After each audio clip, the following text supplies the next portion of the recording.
Hi hello అందరికీ నమస్కారం. Welcome back to our channel. ఇప్పుడిప్పుడే లేటెస్ట్గా తెలంగాణ రాష్ట్రంలో ఇందిరమ్మ ఇండ్ల నిర్మాణానికి సంబంధించి కొన్ని Jabardasth good news, latest updates అయితే వచ్చాయి. మొత్తానికి ఈ వీడియోలో ఇందిరమ్మ ఇండ్లకి సంబంధించి రాష్ట్ర ప్రభుత్వం తీసుకోబోయే అంశాలకి సంబంధించిన పూర్తిస్థాయి సమాచారం మీకు తెలియజేయబోతున్నాను. ఒకటొకటిగా స్పష్టంగా తెలుసుకోండి. అయితే నిన్న తెలంగాణ రాష్ట్రంలో ఇందిరమ్మ ఇండ్ల నిర్మాణానికి సంబంధించి రాష్ట్ర ప్రభుత్వం కలెక్టర్లతో సమావేశం ఏర్పరిచింది. రాష్ట్ర వ్యాప్తంగా కూడా 4,50,000 ఇందిరమ్మ ఇండ్లను రాష్ట్ర ప్రభుత్వం మంజూరు చేయబోతుంది.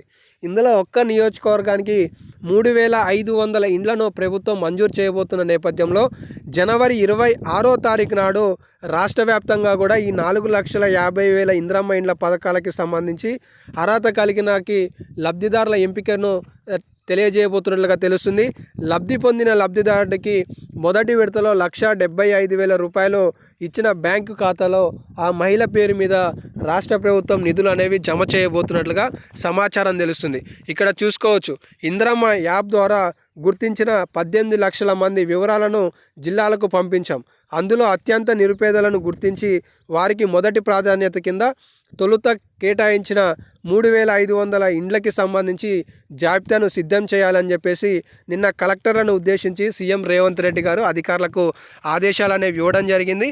అయితే ఎవరైతే ఇన్ఛార్జ్ మంత్రులు ఉంటారో వాళ్ళకి సంబంధించి గ్రామ సభలు, అలాగే మున్సిపాలిటీలు, కార్పొరేషన్లో కూడా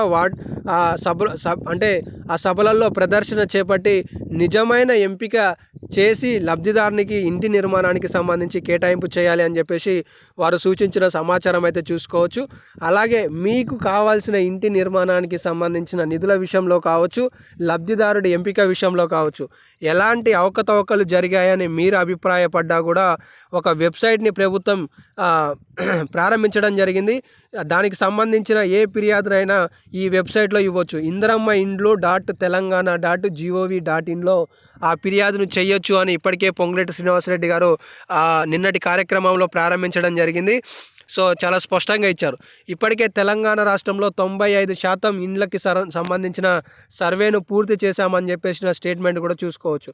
అయితే తొలి విడతలో రాష్ట్ర ప్రభుత్వం దివ్యాంగులకు, వితంతులకు అవకాశం ఇవ్వనున్నారు అని చెప్పేసి, ఇంటి స్థలం కలిగిన వారికి రేషన్ కార్డు లేకున్నా కూడా ప్రాధాన్యత ఉండబోతుంది అని చెప్పేసి కూడా వారు స్టేట్మెంట్ని ఇవ్వడం జరిగింది. అయితే లబ్ధి పొందిన లబ్ధిదారుడికి 5 లక్షల రూపాయల ఇంటి నిర్మాణానికి కావాల్సిన నిధులను రాష్ట్ర ప్రభుత్వం విడతల వారీగా అందించబోతుంది. మొదటి విడత కింద 1,75,000 రూపాయలు ఇవ్వనున్నట్లుగా సమాచారం తెలుస్తుంది. ఇటు ఉద్యమకారులకి 250 గజాల ఇంటి నిర్మాణానికి సంబంధించిన జాగను కూడా ఉచితంగా అందించడానికి ప్రభుత్వం చర్యలు చేపట్టబోతుందనే అప్డేట్ కూడా చూసుకోవచ్చు. అయితే తెలంగాణ రాష్ట్రంలో మొత్తానికి నిన్న కలెక్టర్ల సమావేశం జనవరి 10వ తారీఖు నాడు రాష్ట్ర ప్రభుత్వం కలెక్టర్ల సమావేశం నిర్వహించింది. ఈ సమావేశంలో జనవరి నెలలో మొత్తం 4 పథకాలను ప్రారంభించబోతున్నట్లుగా వివరించడం జరిగింది. ఇందులో మొట్టమొదటి పథకం రైతు భరోసా 6,000 రూపాయలు, ఇది సాగు చేసే రైతులకు ఇచ్చేది. రెండో పథకం 6,000 రూపాయల ఇందిరమ్మ ఆత్మీయ భరోసా, ఇది సాగు చేయడానికి కనీస భూమి లేని కూలీలకు ఇచ్చే పథకం అనమాట. కనీసం 20 రోజులన్నా ఉపాధి హామీ పనులలో వీరు పనిచేసి ఉండాలి అని చెప్పేసి రాష్ట్ర ప్రభుత్వం చెప్తుంది.